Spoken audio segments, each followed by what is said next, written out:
Welcome to Strength in Leos. How's it going, everybody? It's Evan back with the Strength in Leos podcast. I'm super excited to be back with you guys today on another episode, and even more ecstatic just because we're continuing our series with Matt Baronak. The series is called Uncovering SaSobek, which is basically a series that I'm doing with Matt, interviewing him on a little bit of some of the things that he's been doing within the reptile industry, especially with leopard geckos, covering some history and so many other things about Matt and a little bit about his personal life, and just again going through the history of SaSobek and really uncovering everything that he's really been to the leopard gecko industry from this point on. So again, continuing with this series, if you haven't listened to the first one yet, make sure you listen to the first one. You definitely want to go in this series in chronological order. So again, if you haven't listened to that one, make sure to go ahead and check that one out. I've gotten a lot of great feedback from our Patreon sponsors about this series so far. They got to hear a little bit of this exclusive content before everybody else did. So if you really want to get a little bit of more of that behind the scenes access and getting episodes and so many other things out before everybody else does, in free merch and so many other things that goes along with being a Patreon sponsor, make sure to check out patreon.com/strengthinleos and make sure to join, just like Shane Kelly has. Shane is an awesome Patreon supporter who has been supporting the podcast for a while now. So thank you, Shane, for supporting the podcast, and make sure to go on patreon.com/strengthinleos to become a patron of the Strength in Leos podcast. And before we go on, I want to say thank you to our sponsors. The Blessed Gecko over the last 5 years has acquired an incredible variety of geckos from some of the top genetics available. In the past, they have maintained all animals within their own collection as holdbacks, as they have taken time to observe genetic pairings, dispositions, sizes, coloration, patterning, and etc. Go check them out on Facebook and Instagram, and of course go check out what they have available for sale. Impeccable Gecko is a small to mid-sized, family-operated, hobbyist breeder operation. They specialize in leopard geckos with high-quality genetics. At Impeccable Gecko, integrity and animal welfare is above all else. Miles Schwartz works with some awesome morphs and lines that are not only high quality, but also fairly rare in the hobby. Go check out their social media and awesome YouTube channel. John Scarborough of Gecko Boa Reptiles has kept and bred more than 80 species of reptiles, and his focus has turned to specializing within the genus Eublepharis. He has worked hard to pioneer some of the most cutting-edge leopard geckos while maintaining genetic purity and honesty. Go check out their website for their most up-to-date availability, and don't forget to follow all of their social media. Suburban Geckos is operated by Chris Charlton. Chris's passion and enjoyment for herpetoculture, and more specifically leopard geckos, drove the desire to take his hobby to the next level. Suburban Geckos treats every animal with the utmost care and respect, and cut no corners when it comes to the health and integrity of their geckos. Suburban Geckos is a strong supporter of the Strength in Leos podcast, so follow them on social media and check out what they have available for sale. Grove Geckos is a family-owned and oriented medium-scale leopard gecko business. Lance Musgrove is a hobbyist breeder with the goal of producing healthy, visually stunning, and refined genetics for their geckos. They can be found online at grovegeckos.com or on social media like Facebook and Instagram. Give them a follow and reach out to Lance at any time. Spotty-tailed Geckos is a small hobbyist breeder that focuses on quality genetics and maintaining excellent husbandry. Andy got started in the hobby when his daughter wanted a pet leopard gecko. He immediately fell in love with the animals and the hobby. Andy started breeding his first leopard geckos in 2015. To this day, he keeps a very small collection sourced from top-tier breeders.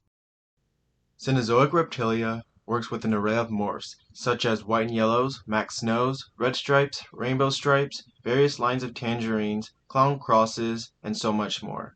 As they continue to integrate themselves within the community, they look forward to continuously producing greatness. The mission is none other to give back, which is also why they give 15% of their proceeds to charitywater.org and promise to give more as they continue to grow. Go check out Cenozoic Reptilia on social media, and don't forget to check what they have available. Super pumped for our guest today. This is part 2 for the little series that we're doing with Matt Baronak of SaSobek Reptiles. Matt, how's it going? Pretty good. How are you? Awesome. So for anybody who doesn't know who you are, they should listen to the past one that we just recorded. So today I kind of just want to talk to you a little bit about the history behind leopard geckos and then a little bit of some of the things that you kind of went through when you were breeding, because you were kind of at the top of leopard gecko breeding whenever you were in it, and you really knew a lot about the history of certain lines, and we're kind of just in the midst of some of the exciting things that were happening in leopard geckos.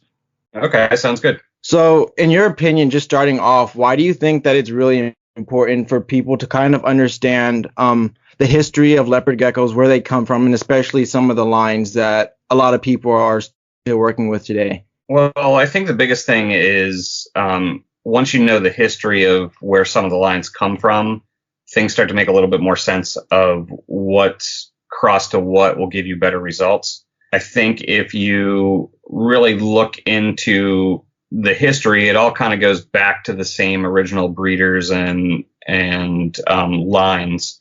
And then as more people got into it, they would cross other people's lines back with each other, and you would get people that would start saying they had their own lines. So to kind of trace back lineages to see where animals actually came from is definitely kind of cool, because then you can get a better understanding of how closely related certain lines actually are. Yeah, I totally agree. And another aspect of it is just when you're crossing different things together, a lot of people might just cross things just because they think, oh, that line sounds cool or it's the most popular line out there. But once you start noticing and learning where things come from, you could kind of figure out a little bit without even seeing kind of the visible aspect of the gecko and the kind of line breeding aspect, but kind of noticing which lines react better and what could create some really cool stuff down the line. Absolutely, because especially like some of the tangerine lines, some of them cross really well together and can make the animal look better. Other ones, whenever you cross them together, they don't really make the line any better. And if anything, it actually like takes you back a couple steps, because the lines just don't match up like other lines will. Right. And I think you could, like, one of the best examples I could think of right now is some of the carrot tails that you might find in some of the Trimper and Raptor stuff. If you cross that to a lot of the like super hypo carrot tails, those kind of animals, a lot of people might think, oh, it's two animals with tons of carrot tail, I might get babies that express some of that carrot tail. But once you start breeding those together, those kind of different lines of carrot tail, if you will, kind of counteract each other. And you knowing the history behind that stuff can help you figure out, okay, maybe let's cross this with a different line instead. Absolutely. Definitely like the red stripe carrot tail, what I like to call it, which is in a lot of like the original Raptor and Eclipse stuff. That is actually totally different than like, say, a Ray Hine line carrot tail that is in like the tangerine lines that you see today. Right. And for some of the tangerines lines, I know there's so many different lines that have popped out, but where did most of those originate from, going from the beginning when the first tangerines were starting to get bred and brought to the market? So from what I've like read about and like from talking to other people, basically all of that stuff originally came from the gourmet rodent, which is basically, everybody knows them now as like a big like wholesaler that supplies like Petco, PetSmart type of thing. But a lot of the colorful animals originally came from their lines, but then they were just, definitely worked upon for many generations by people like Albie and Ray Hine.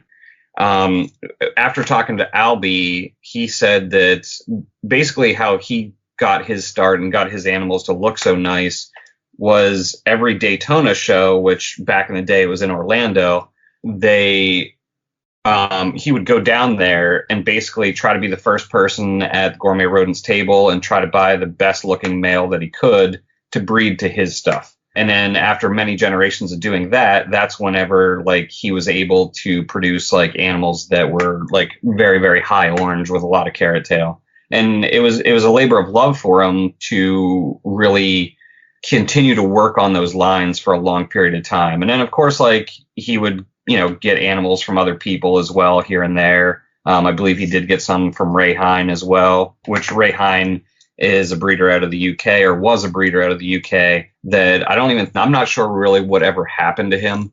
But he was like a big name, like very, very early in leopard geckos and breeding for color and pattern and stuff like that.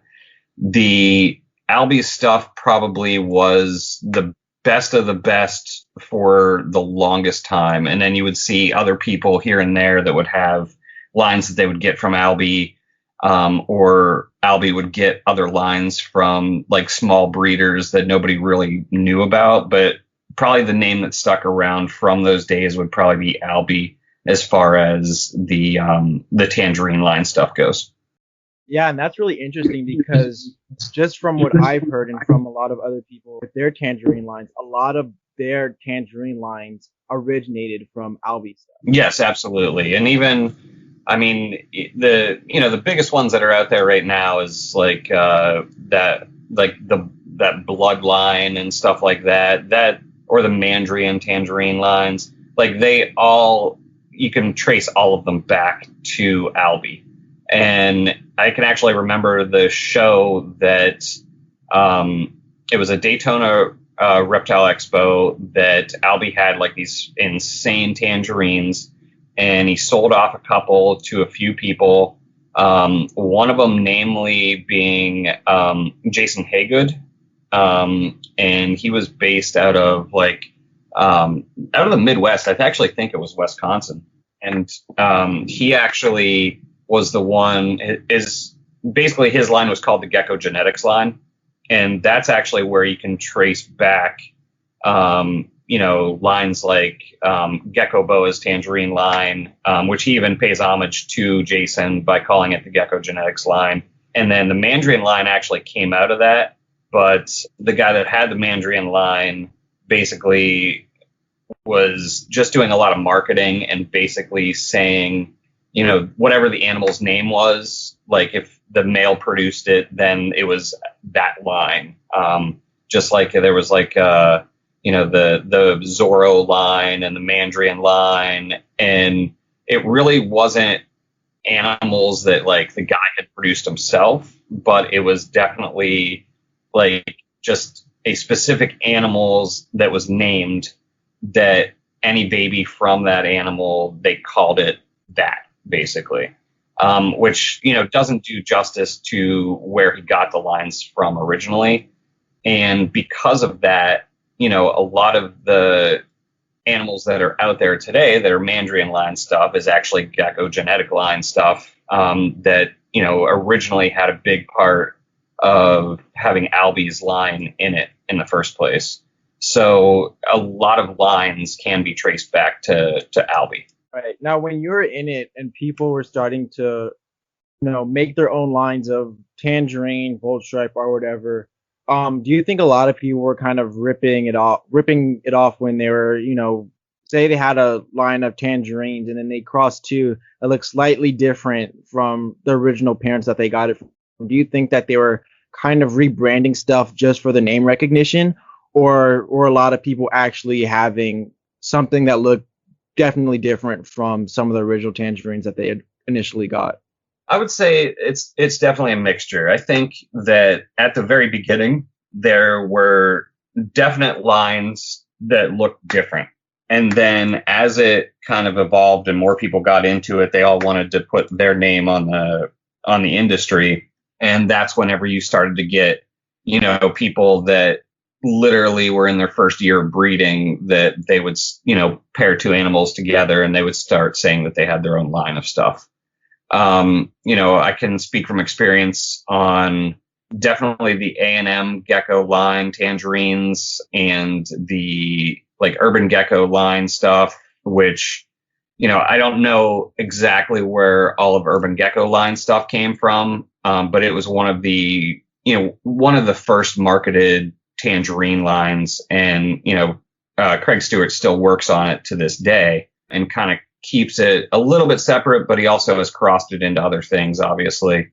And, the A&M line that Alberto worked with that I kind of inherited, I didn't really work a lot on the tangerine stuff. A friend of mine in Texas, his name is Scott, he definitely worked with it after I did. And we added a few key animals from a breeder, Peace Geckos, that they were actually getting out at one Daytona show. And we bought like probably 5 or 6 animals from them. And then we added those to the A&M Gecko line. And that's basically how the Atomic line started to happen. Oh, really? That's awesome. Yeah. So, so the Atomic line technically is, there's definitely some Urban Gecko line stuff in there, which I'm pretty sure that Urban Gecko had gotten some animals from Albie as well. And there was definitely like pure Albie stuff that was in there originally that Alberto had gotten from Albie. And then crossing that into the Masterpiece Gecko line, which I think he got some stuff from Albie as well. And then he got some stuff from Gourmet Rodent. But, back then it was kind of harder to trace where certain animals were coming from. And then there was like, it was very much at the dawn of like the internet in a way, at least for the reptile hobby, where, the people that were on gecko forums, you could kind of tell, what animals they had and like who got some of their animals, stuff like that. But other smaller breeders that weren't vocal online, you would never be able to like trace back where those ones actually came from. So, it's kind of one of those things where small enough community back then that you could kind of see where lines had originated from, because everybody would be posting pictures of their animals as they kind of were breeding the animals. So if you paid attention, you could kind of look back and see where they'd gotten animals, what the pairings were, where the pairings came from, and kind of trace back a little bit the lines, basically. Another person that had like their own line of tangerines that I kind of believe that, they were a standalone one because of how they reacted with other tangerine lines was Kelly Hammock from Hiss. She had an animal that she called, basically animals that came out of that line were called the electric line, basically. And I believe the animal's name itself was Electra or something like that. And, those animals definitely looked different. They weren't as much hypo as they were. They kind of had like a pattern to them more so. So it wasn't like that they were super hypoed out and no black at all, which kind of made them a little bit nicer in a way. But then whenever you would cross them to super hypos, it would kind of lessen the overall orange of the animal. So it definitely acted a little bit different towards those animals. So, basically the more you can breed like super hypo tangerine together, that would cause usually better animals over time, as long as you were like holding back like the darker ones, if you will.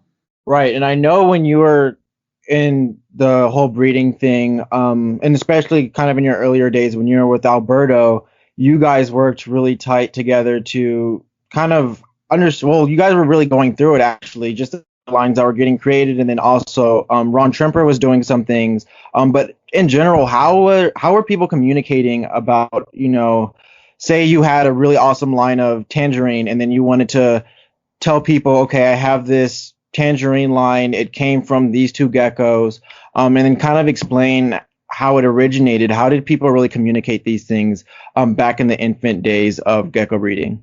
I mean, honestly, they really didn't communicate how they got them. You just had to kind of read between the lines of where they got the original animals from. Okay. It wasn't a thing where they'd be like, oh, well, I got this animal from so-and-so and I got this animal from so-and-so. And whenever I bred them together, it was this. Like right. They never broke it down that much. But, a lot of people had smaller collections and a lot of people posted a lot of what they were doing online to a point. There was always people that would kind of be a little bit more secretive about it. But for the most part, like a lot of people would post kind of what they were doing because they were proud of what they were doing and stuff like that. So, and it was such a small community that everybody wanted to kind of show off what they were doing.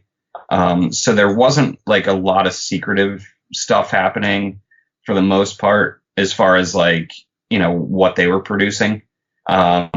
Yeah, unlike, the ball python industry where everything was kind of kept hush hush until like they had big unveilings and stuff like that. And then, like it was just a smaller community. There wasn't a lot of breeders, and a lot of the breeders that have been doing it for a while, because you got to remember back then, it wasn't like the animals were really, really expensive either. Right. Like a couple $100 was like an expensive animal back then. So it wasn't as much monetarily driven, I would say, as it became eventually. And I think once you start putting like huge monetary values on things, that's whenever people become a little bit more protective of what they're doing and don't want you to copy what they're doing or, make it before you or whatever. And I think that's what you saw a lot in the ball python industry in the infancy was, animals being sold for, $20,000-$30,000. So people would try to protect their investment a little bit more than the leopard gecko community at the time, because it wasn't like there was a lot of crazy genetic stuff out there. I mean, there was like blizzards and patternless and like the 3 strains of albino, but you didn't have things like Enigma yet and white and yellow and, stuff that would, or even Max Snow at that point. So there wasn't a lot of, different genetics that you could put into the animal to make it look totally different. And that's kind of like right whenever I first started to get into it on a big level was in the infancy of whenever all that stuff really started to happen. Yeah, and I think another part of it, going back to a little bit earlier, is how tight knit I think the leopard gecko community was. Like everybody knew each other, everybody knew where their animals came from, who got what from where. So it was really tight knit. And then also a lot of people were in it for a lot longer. I think nowadays you see people get in it for maybe 1 or 2 years and then they're out. So you don't really see people with established names unless they've been in it for a while. So that definitely creates something different, a different kind of atmosphere within the community where a lot of people don't know a lot of information and don't know who's credible because people are coming in and out. And then also a lot of people aren't communicating and it's not as tight knit as maybe it used to be. Oh, absolutely. And, back in the day, like people would, they would trade animals with each other, and it was definitely more of a hobby mentality than a business mentality. Right. And that was, whenever I first started, it's like I said, it started to get a little bit more like business style, and because the value of the animals started to go up, and and then there became a lot of jealousy and envy and stuff that goes along with kind of destroying a small knit community. You know what I mean? So I think those things, definitely hurt the very beginning of leopard geckos. But it's one of those things where it just grew, and the more it grew, the more you're going to get, stuff that's not necessarily desirable in the hobby as well. And I know for you, when you're really into it, I know kind of educating was a big part of it. You had your YouTube channel, your Facebook posts would have tons of information, your notes that you posted on there. Where did that mentality of kind of sharing the information that you had with other people in the gecko world, where did that really come from? All right. So that was basically a product, I would say, of 2 major things. The first thing was, I would say, back in the day there was a place called Gecko Forums, and that's where everybody would post everything on, and that was the biggest way to communicate with everybody that was in leopard geckos at the time. It was the Facebook before Facebook for the gecko community, basically. Yeah, basically it was Facebook before Facebook was doing a lot with animals, basically. Exactly. And, because of some events that had transpired, kind of on a business level, but also a personal level, there was definitely some bad blood between the owner of Gecko Forums and myself. And it was basically because of some business dealings and things that happened to my business partner, Alberto. And I kind of took it as it was basically starting to be a very censored place that if you weren't in the group of people that ran it, they basically censored what was being said and stuff like that, kind of.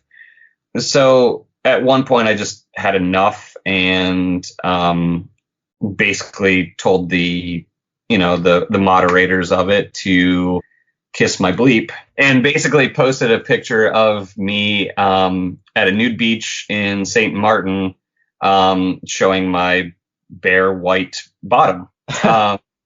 And I was banned for life, actually, from Gecko Forums at that point, which I kind of took it as funny. But at the same time, I was like, all right, well, I just basically ostracized myself from the biggest place that leopard gecko breeders came to, show off their new things, show off what they were doing, market themselves, blah, blah, blah.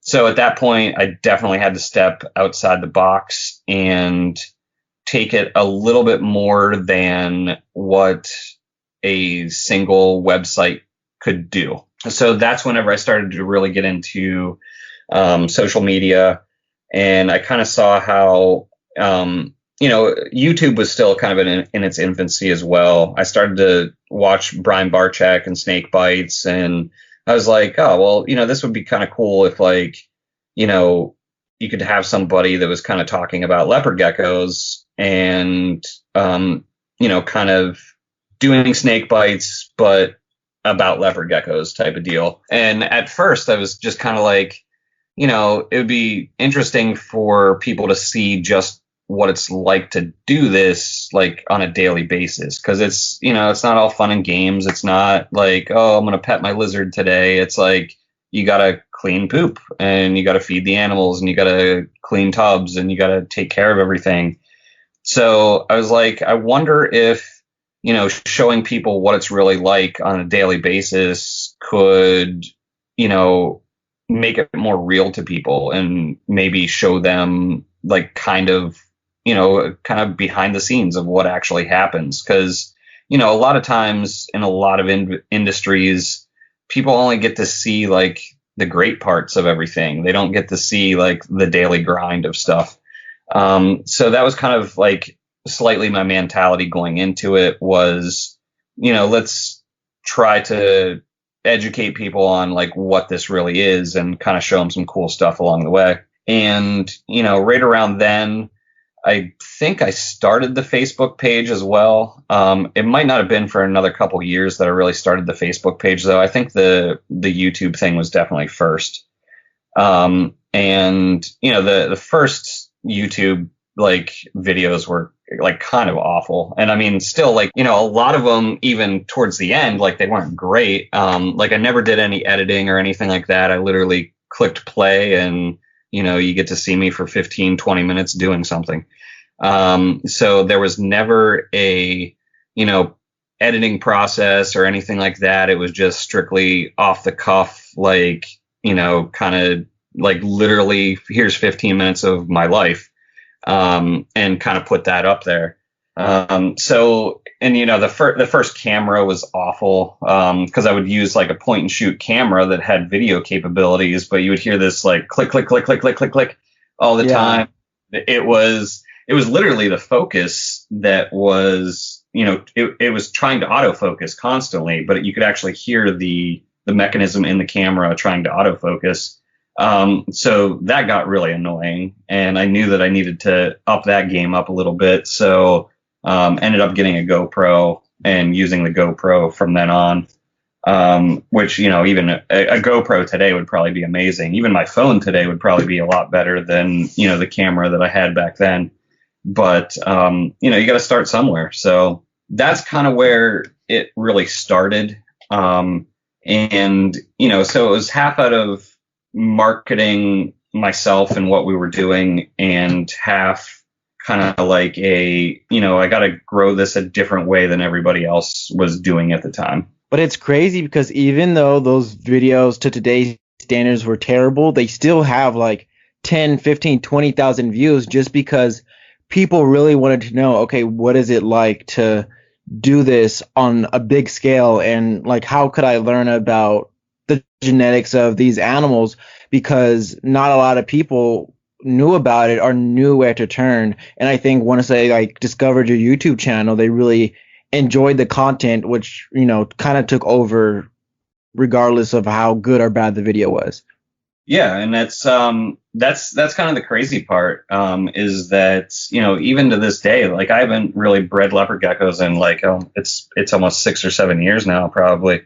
And I was actually just went to the New Hampshire show, and I was just walking around. I had a mask on because of COVID and stuff like that, and I stopped by this guy that had some leopard geckos on his table, and he's like, "Oh my gosh, it's you!" And I was like, oh, what? I was like, trying to look behind me, like, who the fuck's here?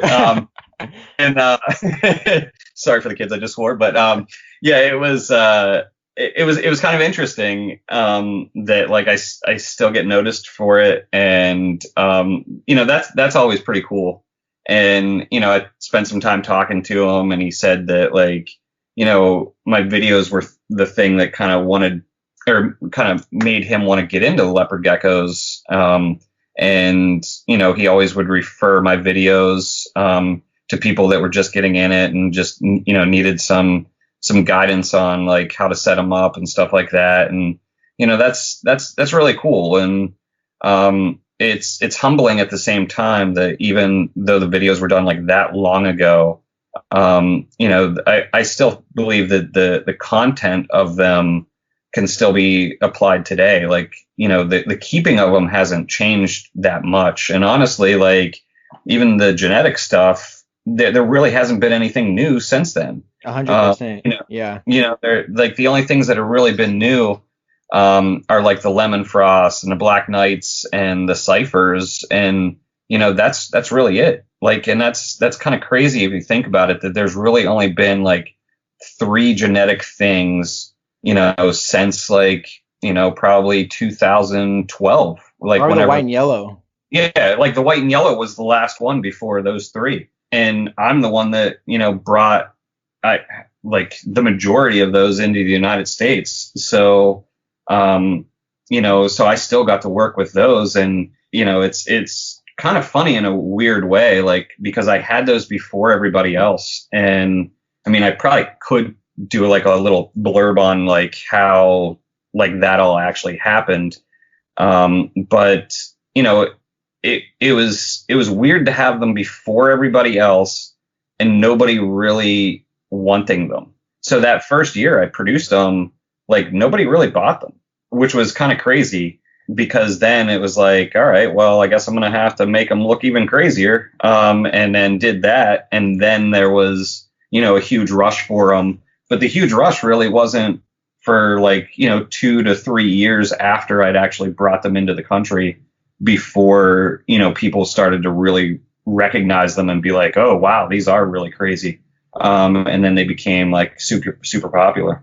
So why do you think because you think of white and yellows today, and no matter what you combine it with, it's going to make everything a million times better. For me, it's like one of the things that everybody needs to have in their collection. But why do you think nobody really went for it when you first brought them over and then kind of started producing them? I think it was a little bit because of like what had just happened with the Enigma stuff. I think that was the biggest thing, because it was kind of funny because like the first year that I produced them, So let's go back. Go from the beginning, from when you first Yeah. found out about them, and then bringing them over.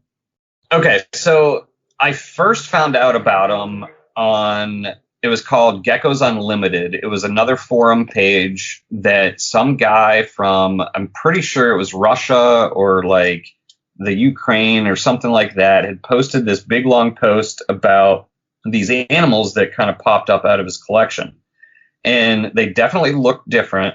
And I'm pretty sure that like you can still find the thread to this day on Geckos Unlimited. And you know, they definitely looked different. They had some like paradox spots to them, but like they weren't crazy.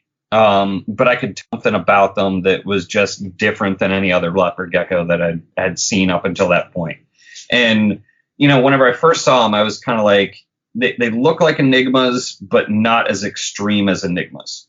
So I was like, if they could even do like half of what enigma does, like these could be a really fucking cool animal. So at the time, I was actually living with Alberto. I remember whenever I first saw him, I was at his house, and you know, I showed him the animals, and I was like, and at the time we had a distributor in Europe that we would send animals to, and she would then take them to the ham show, distribute them to our customers, and you know, kind of move our animals for us over there, and make sure that they were taken care of. So we contacted her, and just to see if she could get a hold of a male. And she got a hold of a male because she actually bred her own animals as well.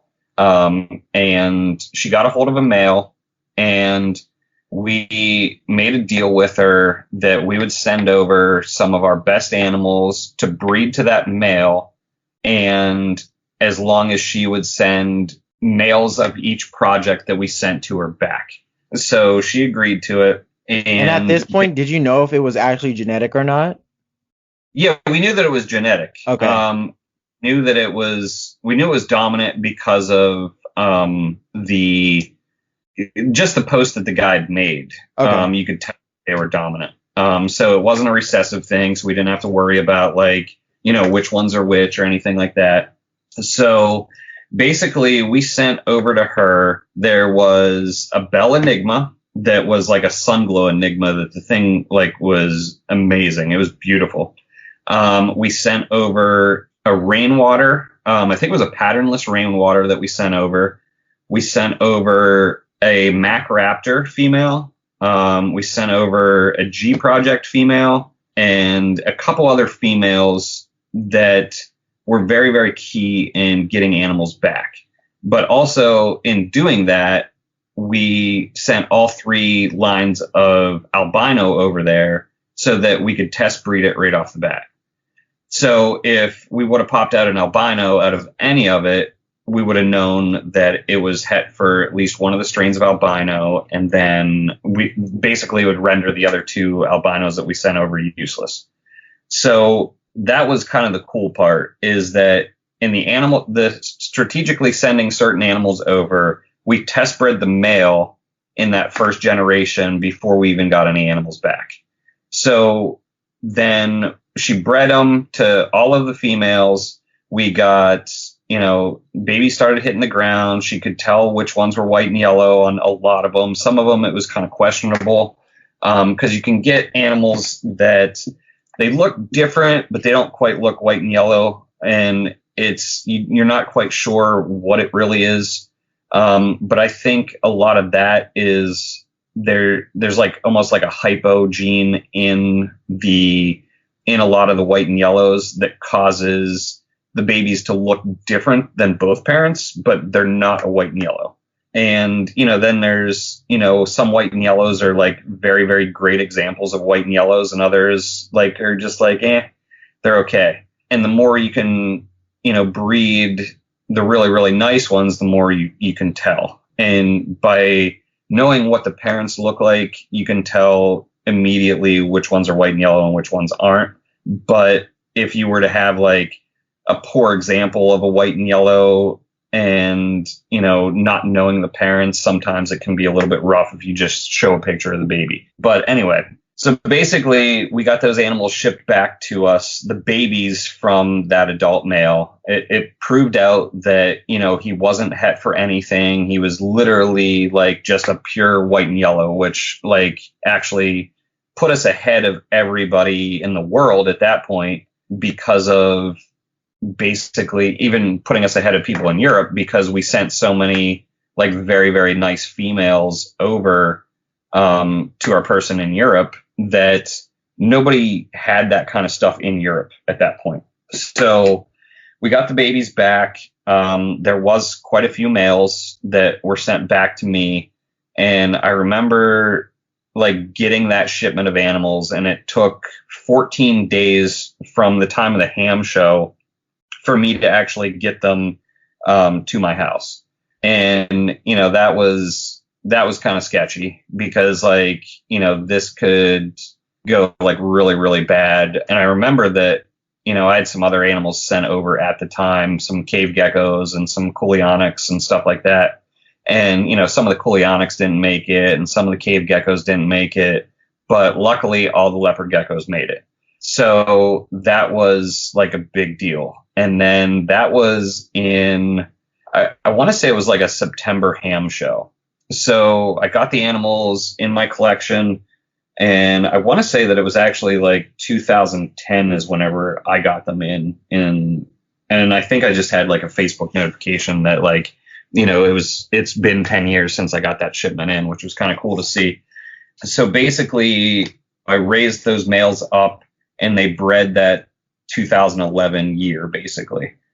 And that's whenever I first started hatching the first white and yellows. And at that point, like I was hatching out things that nobody's ever seen before because, certain males were het for certain things. And, I was able to produce stuff like right off the bat of like, Mac Raptor white and yellows. And, there was even like it was the year that I think Ron had actually produced the Galaxy that year or the year after.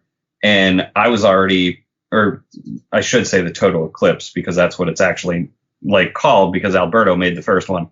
But, I was producing the white and yellow version of it, like before he even, coined the name Galaxy, which was kind of funny. And then, I think we talked about this over the phone where, that's why I named mine the Universe, because it was already like bigger and better than the Galaxy was. So it was kind of a play on what Ron had done with, changing the name of the Total Eclipse whenever he, finally hatched one out.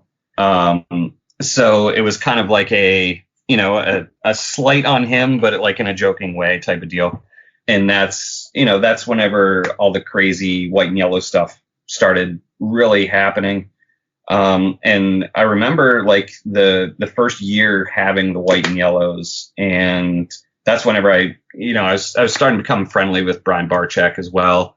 And I remember actually giving Brian Barczyk probably about $3,000 worth of leopard geckos for free, just because like, he wanted to get a couple leopard geckos for the shop. And I was like, here, take these ones.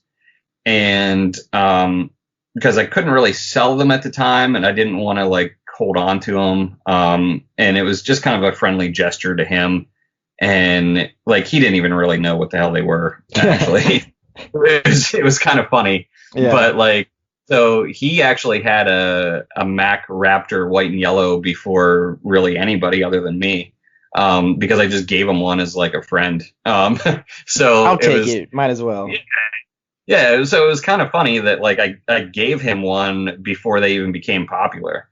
And I even jokingly said to him, I was like, these things are worth way more, but nobody wants to buy them right now. So, here, take this one. So it was kind of funny in a way. And then the next year is whenever they really started to take off and sell, and people really wanted to get them. And I even remember that first year sending out an email, and I think I sent it to like, I know it was definitely JMG, Steve Sykes, Ron Tremper. It was like all the big names at the time. Like I sent them like this email that had like 15 pictures of different white and yellows. And I was like, what do you guys think of these? And I didn't hear a response back from any of them, which was kind of funny. Crazy. Um, And then eventually, all of them got into it. So yeah, well, the funny part was, like JMG and Steve both got them from Europe whenever they were already here. So it was one of those things where like those were the only two people that brought them in from Europe at the beginning. And I think Ron might have eventually brought them in from Europe, or he might have bought them from someone else. Who knows? But it was kind of funny that they all ended up with them. But, whenever I first like put that out there, like none of them really responded to the email. So it was kind of funny. But, it was just one of those things where like at the time I just had to be, look at like these animals that really didn't look like much from that Geckos Unlimited post, and try to figure out if I could make something crazy with them. And, just by, the animals that I had already had and what we bred them to, like they made some really cool animals. And I think, the one that's, still very, very popular today are like the Bell White and Yellows, like the Max Snow Bell White and Yellows. Like for some reason, like the Bell form of white and yellow, like it makes them really, really cool. And it's, it's kind of cool to think back and, I'm pretty much like the one that kind of brought that to the US market at the beginning, and, got other people like involved in wanting to have them and stuff like that. So that's pretty cool. Cause like, the guy that originated them, like, white and yellows have technically been around since like the 90s, which is like, yeah, that's insane. So like had them for like a long time, but there was just never any like, marketing behind it. You know what I mean? Or like him really doing anything with them. Yeah, I'm pretty sure it was like the late 90s that the guy like said that they popped out of his collection or something like that.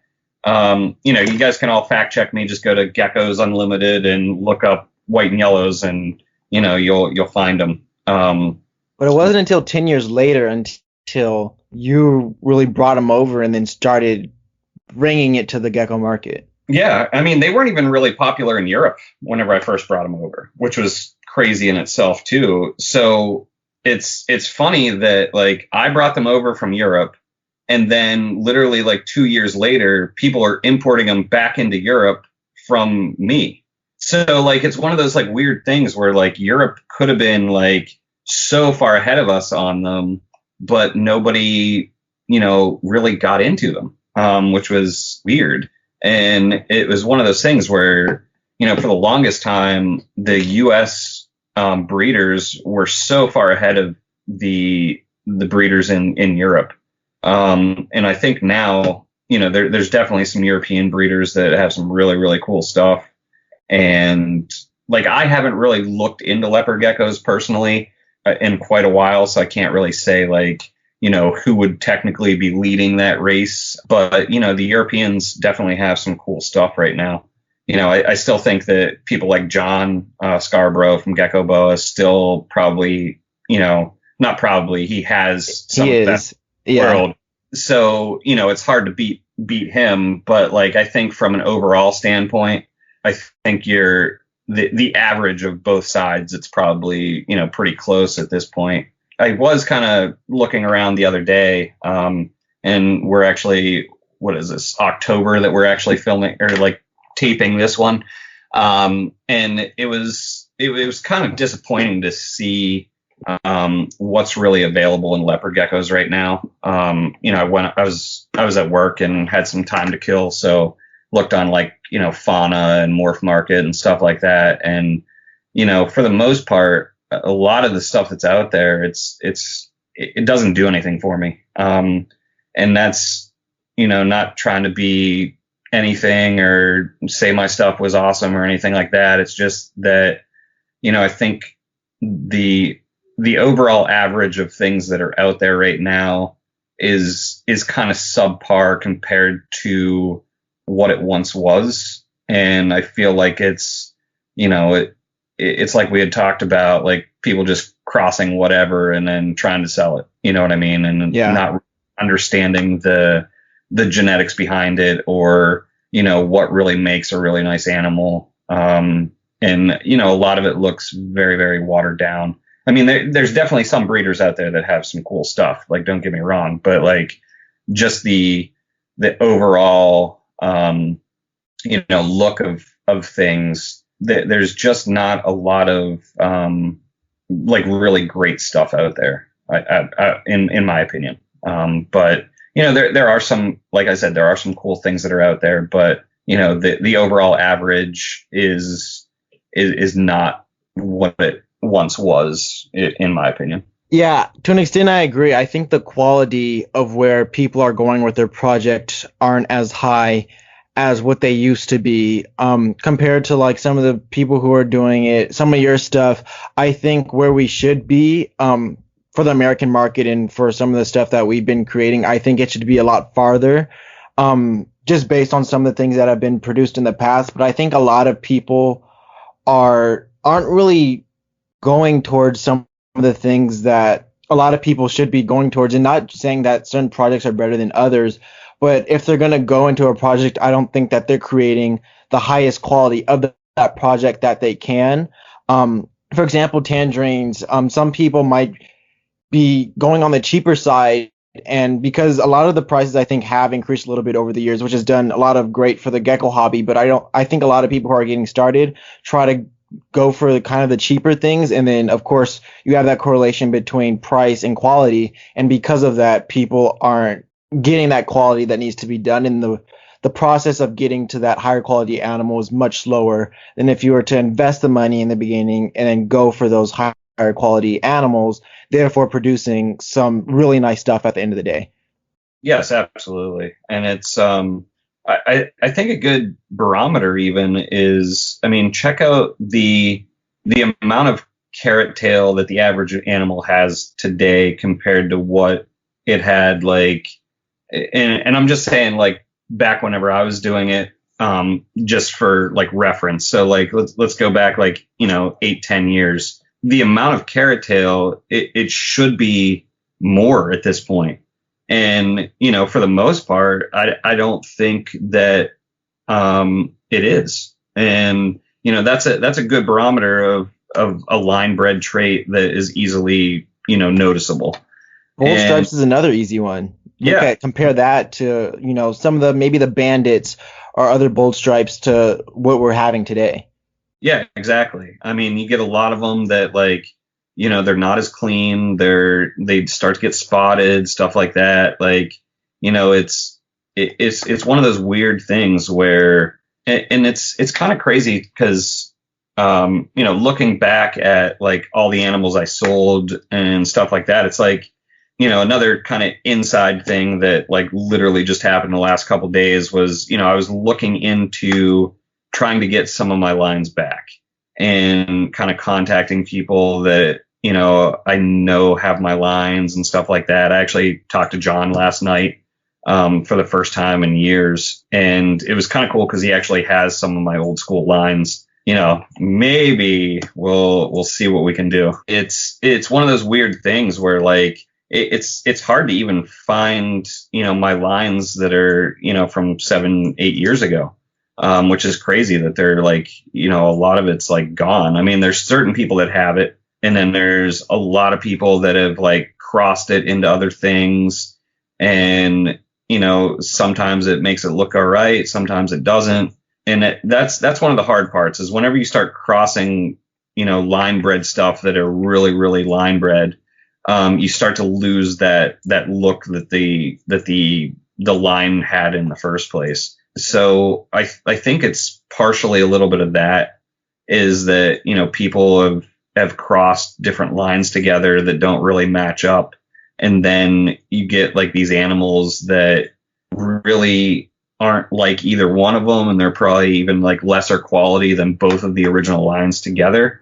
And then they kind of market those as, these two great lines that are crossed, but the animal looks subpar than both of the standalone lines in the first place. And then, new people getting in are like, oh, that's awesome. It's like these two lines and then they get like a pair of those and breed them together. And, you just get more kind of watered down versions of, the two original lines. And I think that's where a lot of it comes to play. And I think another one, like you said, like people are buying like the lower end of these crosses and then breeding those. And that's whenever you get like, you got to breed best to best to get better looking animals. And I think you see a lot of breeding subpar to subpar and getting the more subpar animals. And I think you hit the nail right on the head right there with that one. And it's not great for the leopard gecko community for sure, because you want people to be producing stuff that makes them stop scrolling through their Facebook feed. You know what I mean? Like if you're just producing stuff that nobody even really cares about, then it's not going to promote the sales of the whole, if you will. Yeah, I completely agree with that. And I do think coming after this year, I think there's a really big shift happening in the gecko hobby, which I'm really happy about, where a lot of people, I think going back to what happened to Lemon Frost, and I think a lot of people lost their confidence in the market after that. But I think now a lot of people are staying in the hobby a lot longer, and then also just going for more unique projects and are going for things and have that creativity that I think you really had getting into the gecko thing and breeding geckos, where a lot of people aren't just going for the things that are hot right now, but they're trying to one up that project or increase the quality of that line bred trait. Which is super great to see, where a lot of people aren't just going for those tangerines, but maybe trying to line breed it for a better quality, or trying to make different combos that haven't been done before, which is really insane to think that some of the morphs that have been around for a super long time, I know we were talking about it a while ago, but the Albie Snows is a big thing that I'm really getting into, but just how many combos of that haven't been done before, just because a lot of people overlooked it. Even something as simple as the Ghost is another one where it's been proven to be a dominant trait, but there hasn't really been a lot of work with the true dominant gene of Ghost. So looking forward, I think there's a lot of potential, and a lot of people are starting to realize that now and are just getting on the cusp of what can be done with leopard geckos, which is, again, leading it into a positive direction. Yeah, absolutely. And I think, to expand on what you're saying about like the dominant traits such as Ghost and like the Albie Snow and stuff like that, is that, not only has not much been done with it, but, there's so much more line breeding that you can do on top of. Oh, definitely. Too. And I think that's where, my work with the white and yellow kind of stood out a little bit more, is that I wasn't just trying to produce white and yellows for the sake of producing white and yellows. Like I wanted to produce white and yellows that, because it's a dominant trait in the first place. Yeah, maybe add like some other genetics to it, but I want to make sure that the line bred stuff doesn't get lost either. Because, once you put the line bred stuff into that, it just makes an animal that like nobody else can make. Like if you can, put some more tangerine or more of, a line bred trait into a dominant trait, like it just makes your animal look so much better. And I think a lot of people forget that part of it is, if they're trying to produce like these combos, like do it with like something that already has some line bred color or carrot tail or something, because it's just going to make the finished product that much better.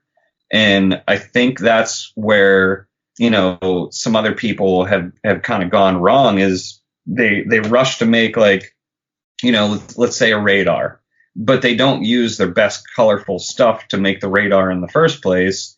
And then whenever they finally make the radar, like it doesn't have any color.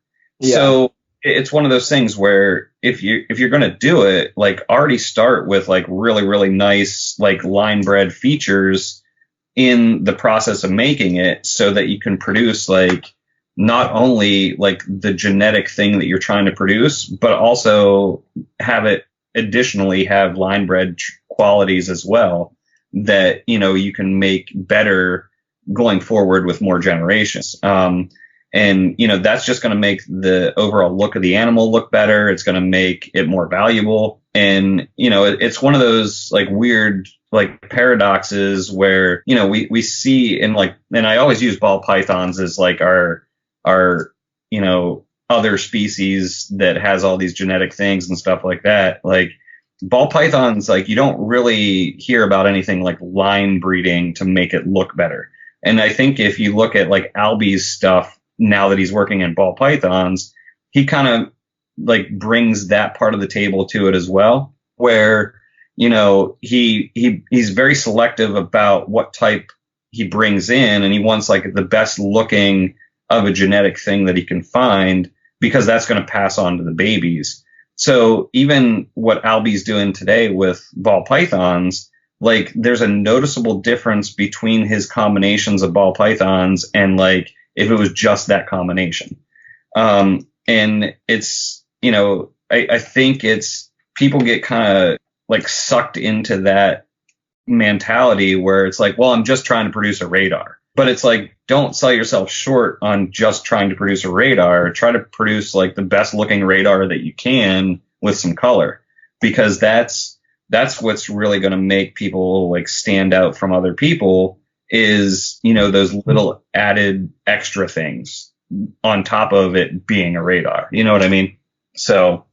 And I think right there, that's kind of the biggest thing. And for me, if you're getting into breeding and want to create something that's different than anybody else, I think that's where you have to take it. And for me, that's where I'm taking it with some of my projects is I'm not just going for that combo, but say you want to make a Max Snow White and Yellow Raptor. Don't just create that Max Snow White and Yellow Raptor, but add some type of line bred attribute to make that better than any other Snow White and Yellow Raptor, because you could have that genetics and just as a combo, what would make that combo more interesting than anybody else's? Add a line bred attribute or take that gecko and then line breed it to you know, max up that potential. And I think that's where the future of the gecko hobby is, in my opinion. It's not just black and white as you go for line bred morphs or genetics, but having that great silver lining where you could take that combination and line breed it to make it something much better than anybody could ever think it is.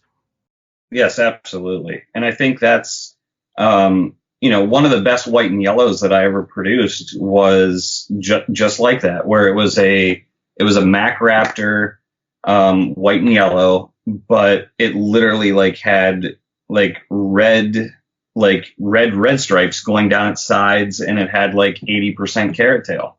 And it's all because of what the parents were like originally that animal came from. It like had like my G project line in it, and it just produced this animal that, like, in all honesty, I've never seen a white and yellow since then that was that crazy. I mean, that thing, it was absolutely unreal, like that animal, because it had like this red head to it, like, well, orange, but we call it like, you know, carrot head basically. Right. And it really reminded me a lot of like the old Jungle Giant like look to it, even though, you know, it kind of had that line in it, but it wasn't, you know, a true like Jungle Giant, but it had that look that just stood out from everything. You know what I mean? It was amazing animal. Now, going back to when you were really prevalent in the hobby, do you think a lot of people, and especially I think specifically with your time period, because I think a lot of amazing things were happening in terms of morphs that were popping out. There was the Bell Enigmas, of course, the white and yellows, the Max Snows, Super Snows. You know, you guys had all these morphs that were popping out kind of within the same time period. Do you think a lot of people were going for more of those line bred traits plus the morph, or do you think a lot of people were just going for that combination and trying to hit that world's first before everybody else?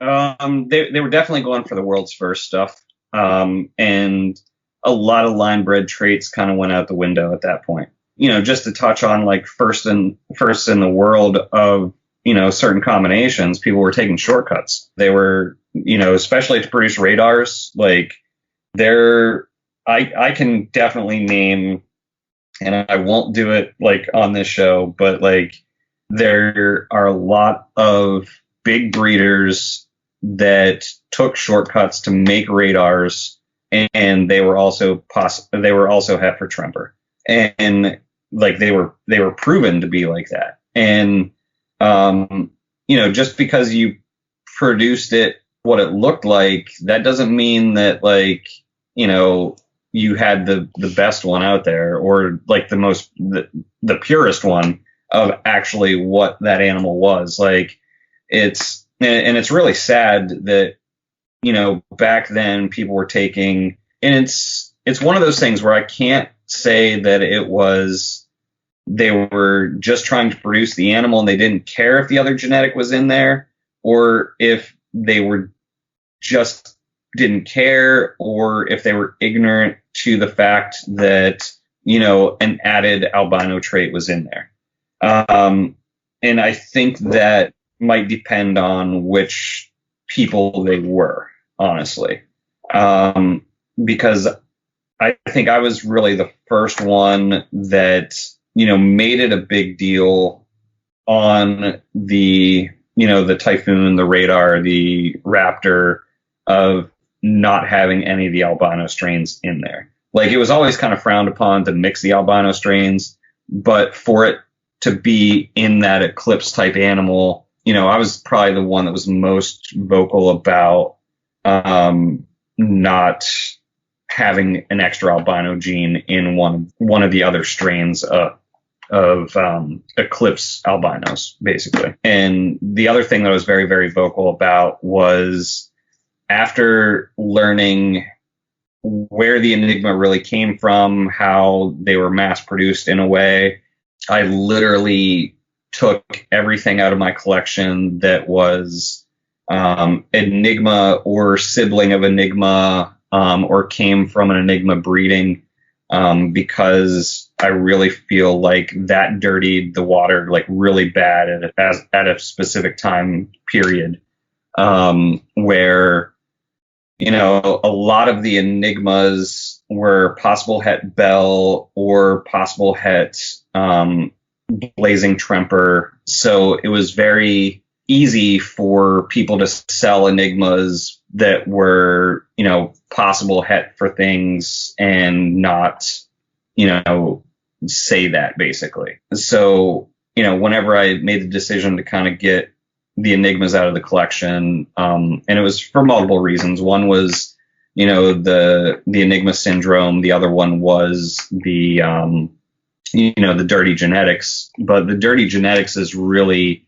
the reason why I took a lot of that stuff out, because I felt like it was, I would feel bad selling animals that could have possibly been, possible het for things that, I didn't know that were in there. And it's like, a lot of people, they'll say, oh, well, it wasn't my fault. Like, I didn't try to put it in there, and it came in the animal that I bought. And it's like, that's not an excuse either. You should always know what the genetics are behind your animals and stand behind them as well. So that's why I got rid of a lot of the Enigmas out of my collection.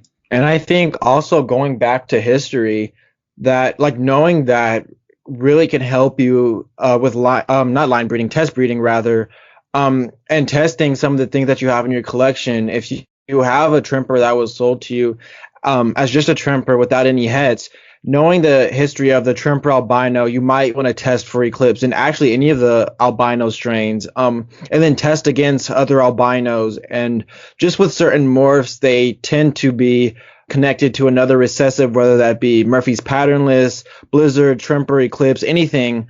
So knowing that and knowing kind of the origins of where they came from can really help you in your collection, and keeping a clean collection, as clean as possible with test breeding and knowing what could possibly be in that animal, whether that person sold it to you as that or actually didn't. Yep, absolutely.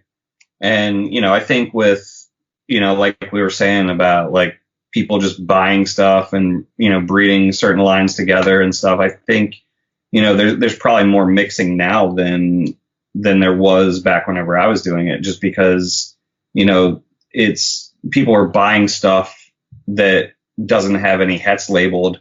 And if you get like a really jungled animal, there's a very good possibility that there's eclipse somewhere in there. And if there's eclipse in there, like there might be one of the albino strains. So it's a very, very tricky situation at this point because, I think that there was a lot of animals, floating around that, are possible hets. And then once, a couple lines later, like a couple generations later, you don't know what could be in there, honestly. Especially like we were talking about how people are only in for a year or two. You get animals from a person and then, they fall off the face of the earth and you never hear from them ever again.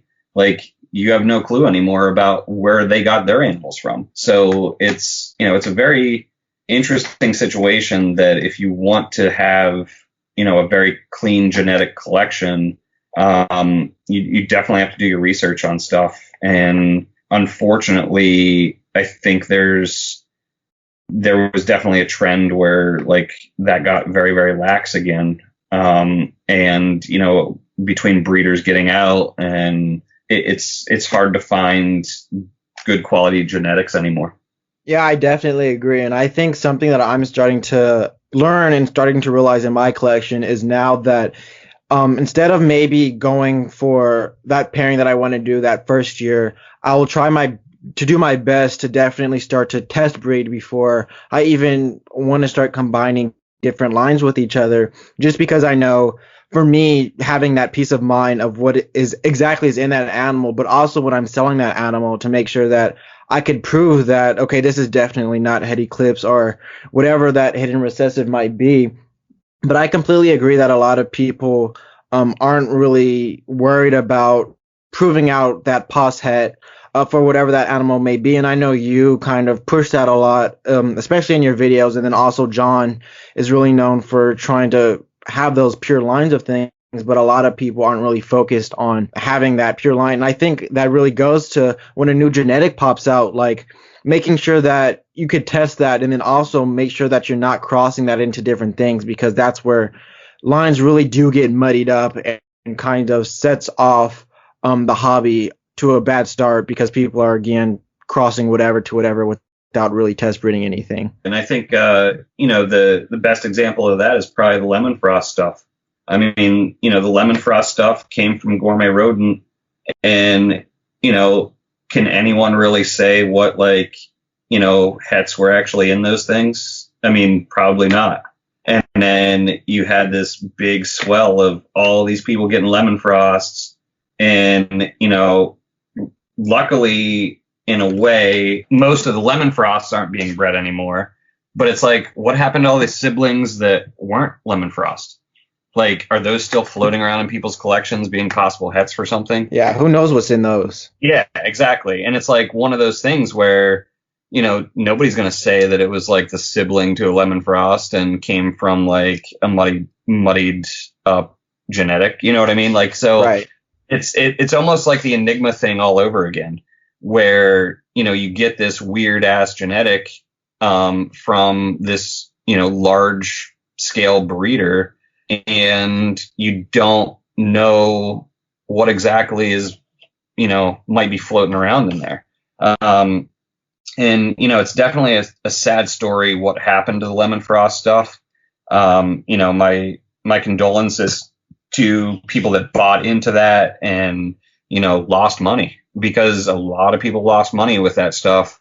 Spending $2,000-$3,000 on an animal to find out that like it's going to get tumors all over it is not a great feeling. I'm actually very, very glad that I was well, not glad, but like I'm happy that I wasn't in leopard geckos at the time to get into that kind of stuff, because that would have been heartbreaking on top of what else was happening at the time. So it's very bad. And, it would be interesting to see if, any of the Black Knight stuff was, carrying possible hets. I haven't really been watching it that closely. I don't know if anybody's got any, had any hets like kind of pop out of it, whether it be Murphy's Patternless or, Tremper or anything like that. But, that's another kind of interesting one where, everybody's kind of on the boat with these all black animals, but it's like, what's the next step with the all black animal? Like, can you do anything with it? Is it going to be like another, Blazing Blizzard where once you get the white animal, like, what do you do next? And that's the reason why I haven't got into it, because, and I'm not saying they're not stunning animals, because they are, but like, how could you take it to that next level, of awesomeness, however you try to do that? Yeah.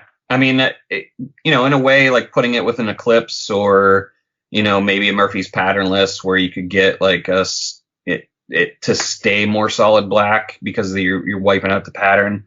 I could see stuff like that. I've seen a couple like really nice tangerine Black Knight crosses, which they're like, dark with like the orange undertones, which is kind of cool. But after that, like what do you do with them? Because it is, from what I've seen, like very, very line bred as well. I mean, there's the genetic component to it, but it's also line bred and like how dark they are. So it's like, do you start washing away some of that dark whenever you cross it into other things? Which, I don't know the answers to any of that stuff because I haven't worked with them. And I'm not saying that they're a bad project or not to get into it or anything like that. I'm just saying, like, you got to kind of think about these things, when you're working with them or thinking about getting into them, is like, what is your final goal 5 to 10 years from this in what you want to be producing type of deal? Because, 5 to 10 years like happens very, very quickly. And you kind of have to like plan ahead. I remember planning things like years ahead of time, because like if you're not planning that far out, like you're doing it wrong, because you need to have some sort of, goal in mind and, almost have, parallel projects going at the same time so that you can get to that goal faster. And, how I did things back in the day, like there was a lot of that where it was a lot of parallel lines and crossing lines and, but still knowing kind of where I wanted to go with things. And there was, a lot of projects. I mean, even just taking a look at my Facebook page with all of the different combinations and genetics and, things on there, like there was a lot, like, and that's not trying to be bragging or anything like that, but like it was there was a lot to think about constantly, and how you can make certain things better, and if you wanted to add certain genetics to certain things, and it really helped to have like I had the one video of my male genetic library of animals, and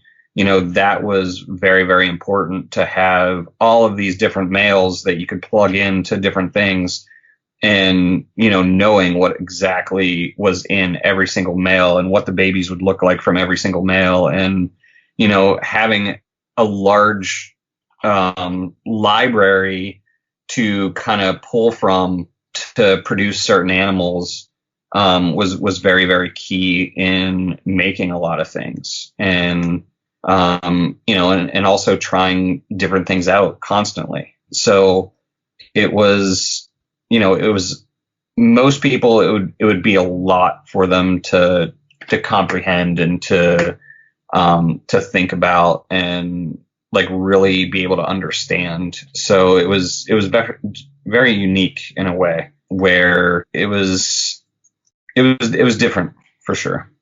Yeah, and that definitely comes a little bit with, of course, knowledge, but also having that experience to realize that stuff. But I don't know, just things as simple as like around what year did you pop out or start noticing the marble eye stuff? The marble eye stuff was 2006. Okay, so from there to now, I can guarantee you cannot find pure Marble-Eye or even a lot of crosses um now. From 2006 to now, I can guarantee you for sure you won't find a pure Marble-Eye on the market, and even some visual Marble-Eyes that you can know doesn't have eclipse in it. Yeah, and that's kind of sad. The only ones that I know for sure like are in existence are the ones that I have in my collection and the ones I know John has some.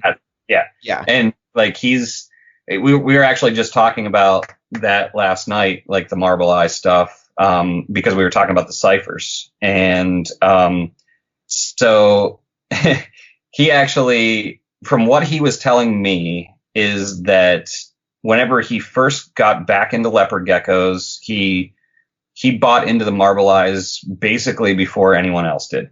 And because he was buying into the Marble-Eyes, it was the first year that I had them available. I did end up like that year trading some Marble-Eyes for some things. But the person that I was trading that stuff with only got Tremper Marble-Eyes. So John was the only one that he actually got, like Tremper Marble-Eyes crossed to Montanus babies. So he got basically, they were Montanus crosses that were double het for Marble-Eye and Tremper. And from what he can figure out looking back into his stuff, which I gave him 2 extra animals. And the funny part is like those 2 extra animals were free because he had bought so much stuff. So it makes it even funnier because he was joking with me last night. He said that, basically you gave me the cipher for free because of where it popped out of. And from what he had said, he said that the ciphers popped out of those females that were the outcross. Right. And that's why he was able to, and basically he got them because, he was doing the cross to try to get the Tremper out. And, I had tried to get the Tremper out, like whenever I was working with him, but John was really the one that, I kind of wanted to see him get the Tremper out because, it was one of those things where, I tried for a couple years and then I just kind of gave up on it because I was taking the Marble-Eye in a different direction. And, I figured that because John was working on it, he would do it. So, and it was one of those things where like, once he does it, maybe I'll just buy like a Marble-Eye that wasn't Tremper off of him or something like that. So I kind of like let him work on that project because, I was working on so much other stuff that it would have been more rack space basically for me to keep trying to go after it. And at the time I was putting it into, to white and yellows, into, actual tug snows.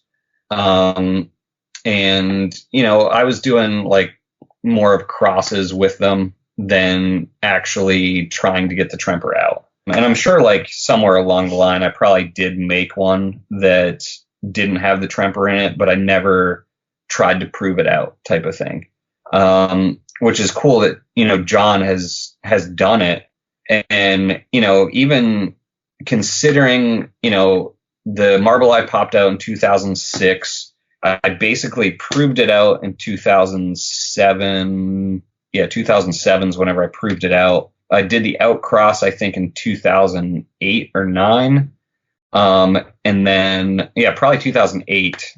And I think John bought them in like 2009 or 10. And for him to literally just get the Tremper out, like, I think it was like 2016 or something he had said, is whenever he really had a male that like he proved out that didn't have the Tremper in it. Like, that's a lot of work. Yeah. I mean, that's like 10 years of breeding. And that's only two recessive genes. Imagine like a Diablo Blanco or something like that. It's insane. Yeah, like it's one of those things where, people don't realize how hard it is for them to take it out. And that's kind of the hard part to get people to realize is that, once it's in there, it's hard to get it out. like it's easy to put it in, but it's hard to take it out. And the more people that realize how hard it is to take out, then they start to appreciate it not being in there in the first place. So, that's definitely one of those things that comes with time and learning. And whenever, like, we go back to the same thing where people are in this for like a year to 3, maybe 4 years, and then they get out, like they never get to the point of understanding that. Like, and you can't really contribute anything because you're only in there for such a short amount of time. Exactly. And, even in basically like the professional side of this, I was in for probably like 7 years, I would say. So like 2006 to 13, 14-ish, that was probably, the length of time that I was in. But, still it's, there was a lot done in those, few years. And, hopefully there's going to be more to come, just might not be on the, the same scale or the same thing that it was before. Yeah, and it's crazy to think just about how much stuff, thinking back to some of the things that you did, how crazy your projects could be if you were, if you stuck through it and like, kept breeding through basically the time you got started to now, and how your projects could have just elevated to the next level. And then just some of the things that could have been produced with some of the other people out there, maybe of like, Kelly Hammock or, Marsha, or some other people could have kept going in, and how to see how their projects could have been today. It's just amazing to think about it. Oh, absolutely. And it's, there's definitely points even now that like, because it was probably like 2014-ish, 15-ish that like I really like just started selling off animals. And yeah, to think about the animals and the stuff that could have been made, and there's always, every once in a while, I would say, a couple times a month, like I think about it, and it gets rough because it's and it's usually whenever I have like a bad day at work, because I'm like, I'm working for other people, and yeah, I used to work for myself and not have to deal with this crap. And yeah. And those are the days that it's like it's harder, or like the other day, like it was kind of funny. Someone at work was trying to tell another person that I work with, how to keep a leopard gecko. And I'm kind of listening, and I'm like, yeah, it's not exactly right. And it's funny because like, I don't think the people that I work with, like exactly understand like what I used to do. And, whenever I started talking about it, cause, another lady that I work with, she was like, Matt, you used to keep leopard geckos, right? And I'm like, yeah, kind of. Just a couple. And then she kind of got me talking about it and was like, yeah, like how many did you have at one point? And I was like, yeah, about 3,000 of them. And people just looked at me like, huh? Like what? Yeah. And like, yeah, like I had a lot of them. And then, like at one point, like the one girl that I work with, she said, well, like how much, like, did you do well doing it? Like, was that like your job or what? And I was like, yeah, I did pretty well. Like, I made 6 figures at one point in 6 months. And she was like, why are you working here then?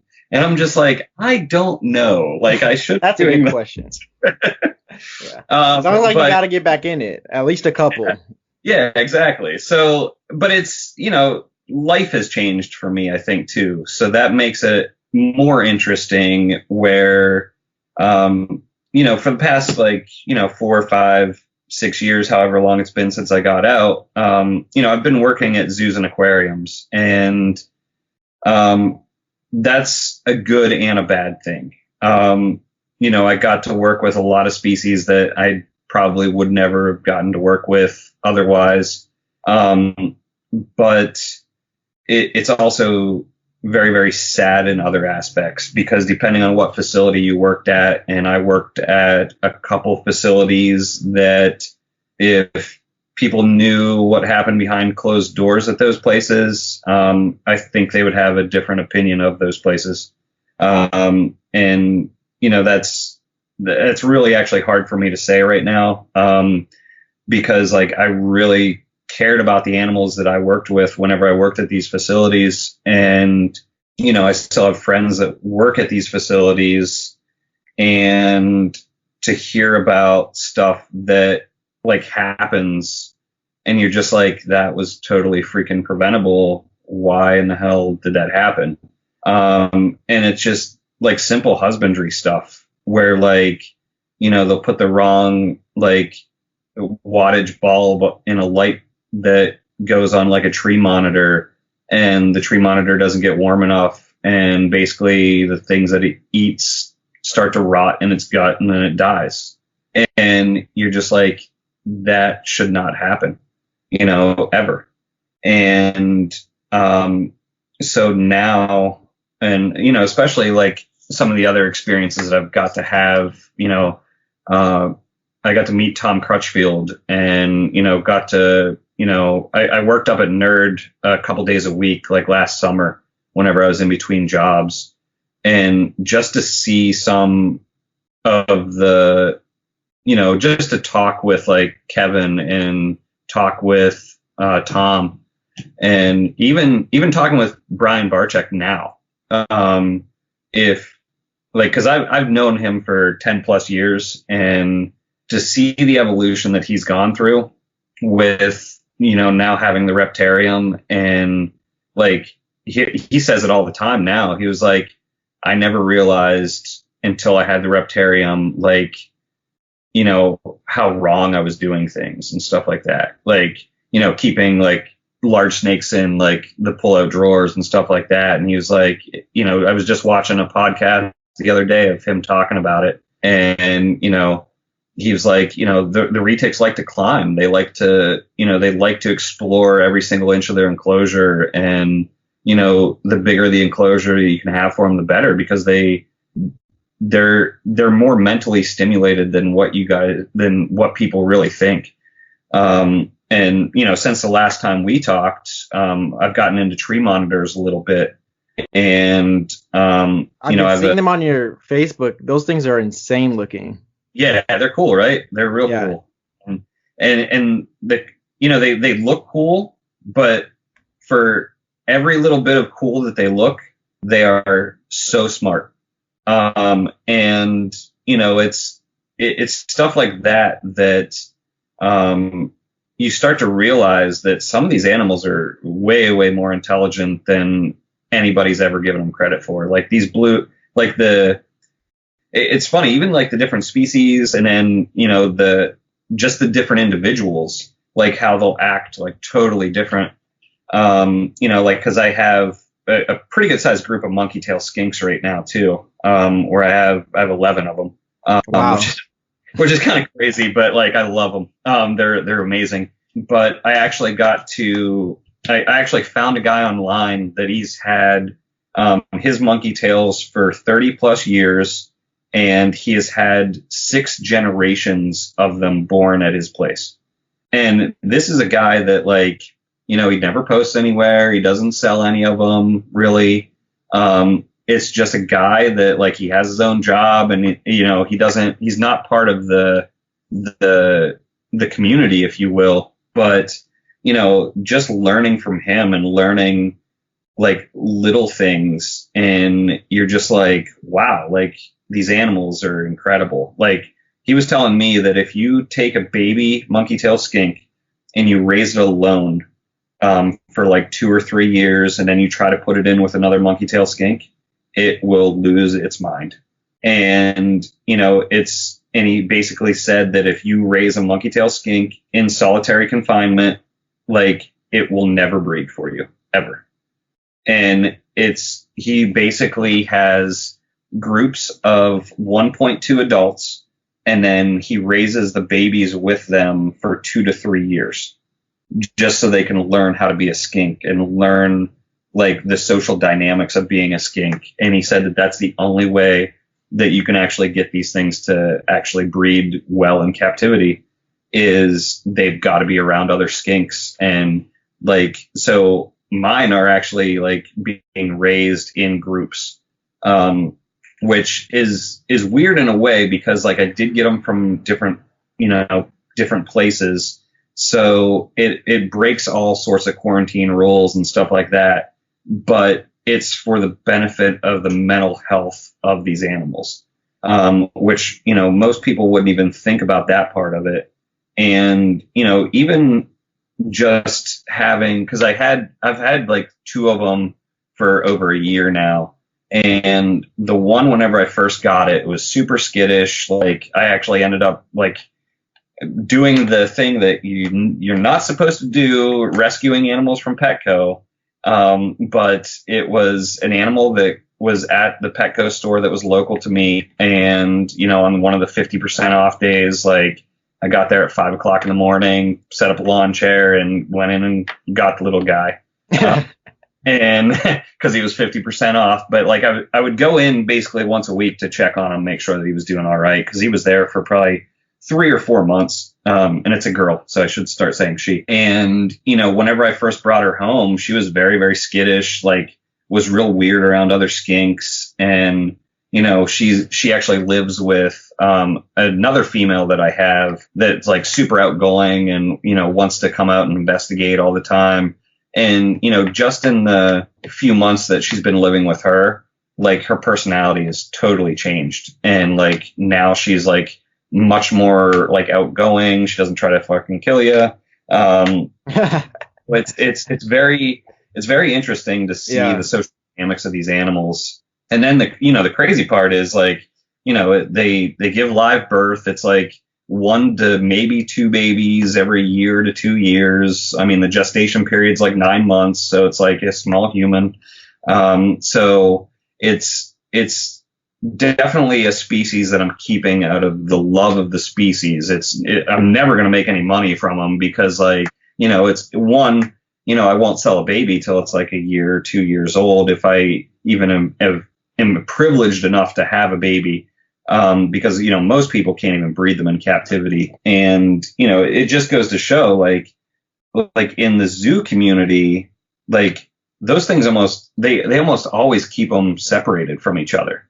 And it's like, what kind of, awfulness must that be for them that, literally they live in solitary confinement because, quote unquote, they're a reptile and they don't, need social interaction and stuff like that, whenever, this particular species is so not like that. Like they need that social interaction. Like they literally have a hierarchy and, they definitely, enjoy each other's company in a way. But it's different. It's not like, humans, how like we do it.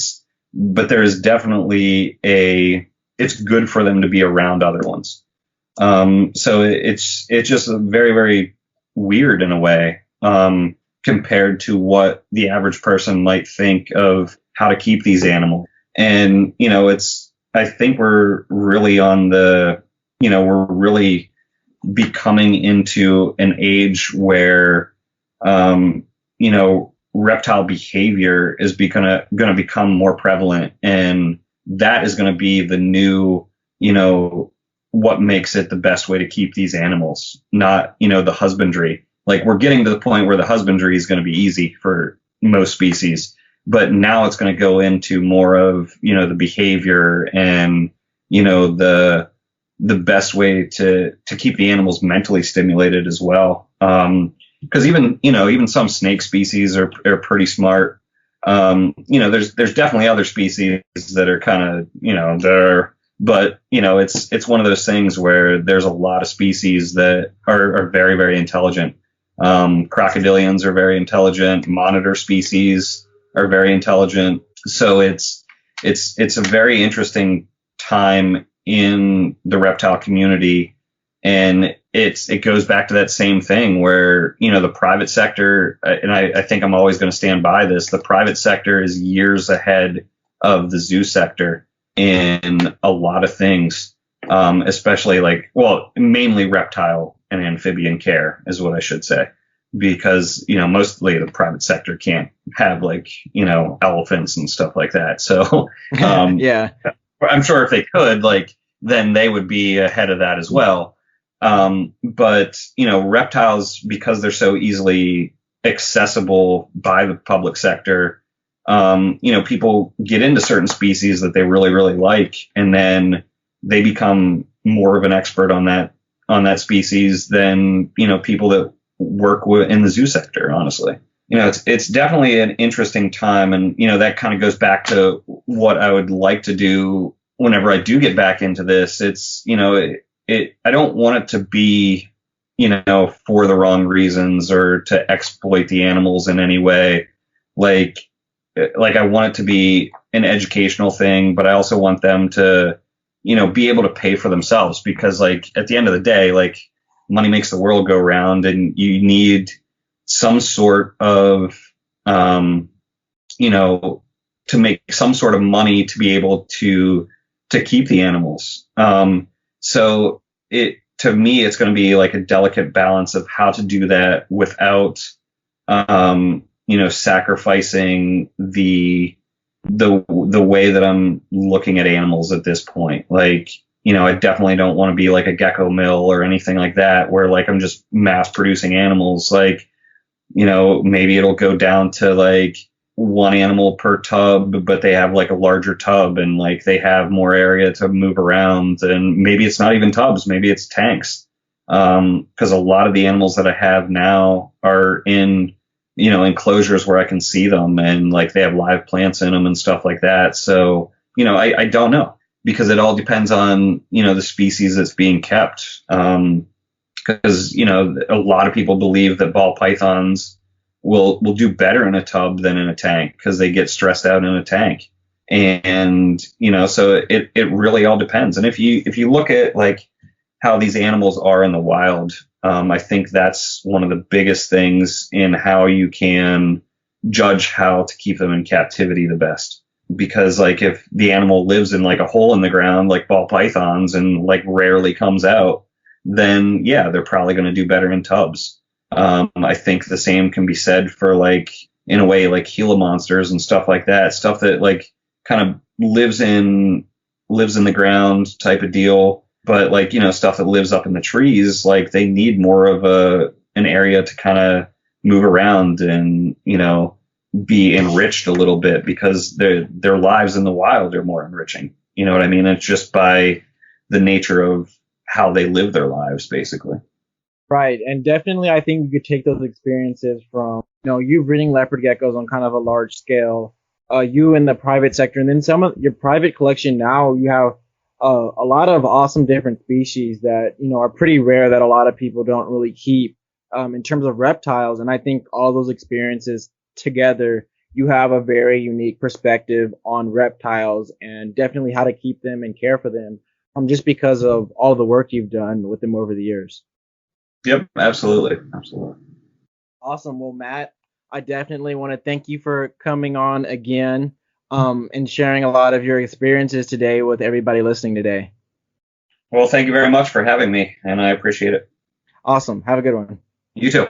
Wow. Just all that information that Matt has about leopard geckos. He's just super knowledgeable, and it's crazy how he still remembers a lot of this stuff from when he was in the leopard gecko game and kind of at the peak of what he was doing with leopard geckos. He still has all this great knowledge to share, and it's he just got out of it yesterday. So I'm really grateful to talk with Matt, and I'm going to continue to say that throughout this whole series, because he really has a lot of great information, and being able to capture this and put it on this podcast platform, it's super amazing. And just having this opportunity to talk with Matt, it's nothing that I've ever had before, and the opportunities that I've had before. And that's something that I definitely notice with talking with Matt. And he's not like anybody else that I've ever had on the podcast. He's definitely different with the amount of information that he has. He's like a walking encyclopedia with leopard geckos. So again, grateful to have him on.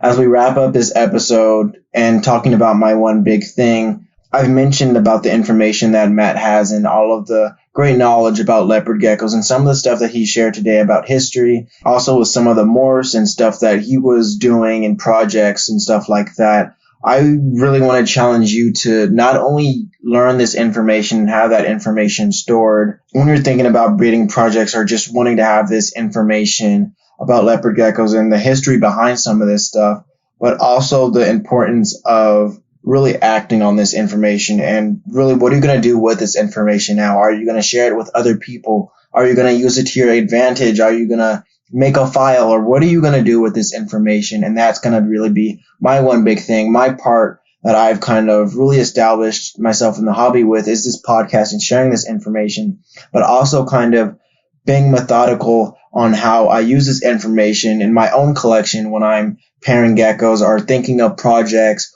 or making content for Strength in Leos or on my personal page, Decked Out Geckos, with my breeding business that I do. Again, I want to reiterate that my big thing is to challenge you to do something with this information. Don't just listen to it and acknowledge it, but really make sure that you understand what some of the things that Matt was saying, because they're not basic concepts. As you could tell, Matt's brain is kind of on a different level when it comes to this leopard gecko stuff. So really know your stuff, but also make sure that you implement it into your breeding projects to really get those high quality animals and really to take your breeding business or your hobby that you're keeping with leopard geckos or any reptile to that next level. I hope you guys truly enjoyed today's show with Matt, the second part of this series, Uncovering SaSobek. Don't forget to share with a friend, rate our podcast, and subscribe. If you would like to support us, please check out our support page, patreon.com/strengthenleos, or buy a t-shirt, mug, or hoodie on our website. Follow us on Instagram and Facebook at strengthenleos. And last but not least, tune in next time for our next episode on Spotify, iTunes, Google Music, and our website, strengthenleos.com. This is your host, Evan Wooldridge, signing off. Continue to grow in knowledge and share the strength in Leos.